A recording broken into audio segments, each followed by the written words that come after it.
And let me come to Professor Prof Agyeman-Duah before I come to the studio, because he is a duty bearer. So I'll come back to you when you've heard everybody else. Professor Prof Agyeman-Duah, where do you start in this conversation, having heard your good friend, Dr. Yao Graham? Good to meet you again, Yao. It's been a long time. Yeah, indeed, a long time. Good to see you. Yeah. Anytime I hear you, I get inspired. Very, very deep. Thanks so much for that introductory remarks. I will take off somehow from where you left. You see, when Nkrumah comes into the discussion, it's clear that he was far ahead of his time in terms of his understanding of the problem of Ghana and Africa generally, and in terms of the vision that he had for the solution. In fact, it was clear to him that gaining independence was not going to be all that we needed. We needed to take the second step to gain economic independence.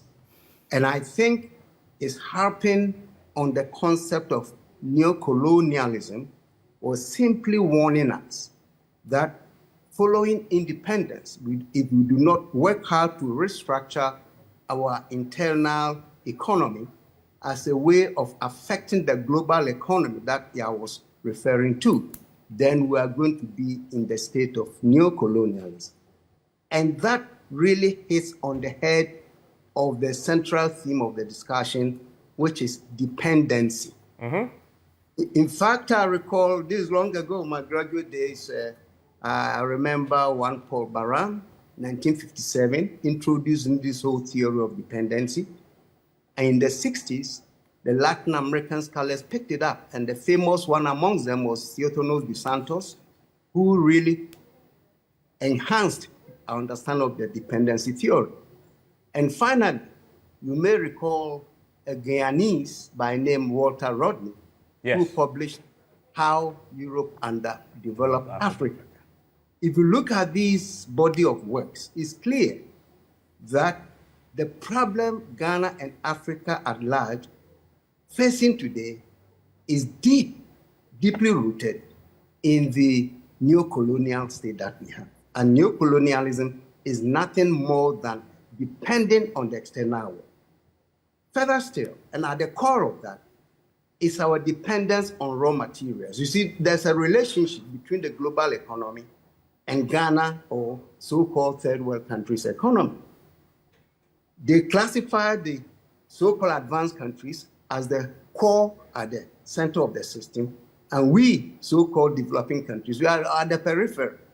And our role in that structure is simply to produce raw materials to feed these guys in terms of their development. And unfortunately, when Nkrumah saw, I believe Nkrumah saw that, that's why he decided to perhaps use a shortcut, using the state as the instrument of development and getting the state to embark on industrialization. Unfortunately, as we know, it didn't end too well for us. But that structure is where we are. We have been caught into that. There's that trap. And until, I think I was alluding to that at the end of his comments, until we get to that fundamental. You see, you are mentioning, showing us figures of the IMF intervention. You have had 17, maybe you are going to 18. But on that table, Evans, there was one striking point besides the challenge that Yao has posed to you. It was interesting looking at it that between the years 72 and 78, there was no IMF intervention. Yeah. Have you asked yourself why? Why? And the same period also, there was no borrowing. Okay? But of course, towards the end of that era, we also know that there was upheaval socially, and the economy also knows that. We all know that. That was during the period of General Echampo. There was no IMF intervention, and there was no borrowing. In fact, when he inherited the economy, the national debt was roughly $298 million. And when he brought the so-called Yentua policy, they wrote off the, I think, 200 or so. And then, so the point I'm making is that even in our own terms, there was a period where using the policy of self-reliance, within which Operation Feed Yourself was fostered on us, we were able to manage it somehow. we're able to limit our dependency. Okay? But of course, I'm not saying it was successful, but at least we saw some glimpses there. So the point is that unless we attack that disease, almost all across Africa, if we continue to produce raw materials, rely on that, we are never going to get out of this. My final point before I give up. You see, recently, I read that we have discovered a very strategic mineral in this country called lithium. Yes.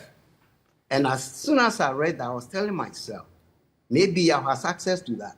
I was telling myself, what was the nature of the contract that we have signed between ourselves and the American companies going to mine this? Because one of the sources of our dependence, not only in Ghana, but across Africa, is how we have sold out our raw materials, which will have served the basis for our development. But we signed contracts and gave them away and take a pittance in return. So if you look at the mineral industry across the continent, you will find that almost invariably, all the mineral wealth of Africa is being given almost out for free. So no country then can develop when the resources that will enable you to develop, you don't have the presence of mind to know how to negotiate to your own advantage. So simply put, I'm suggesting that one of the reasons we are poor, and we are poor not that we don't have the resources, because I remember not long ago, one political candidate, presidential candidate, said that we have resources. Why are we poor? Yeah. You know, we are sitting on gold. So Precisely. So that is, these are my initial. Okay, but very interesting diagnosis.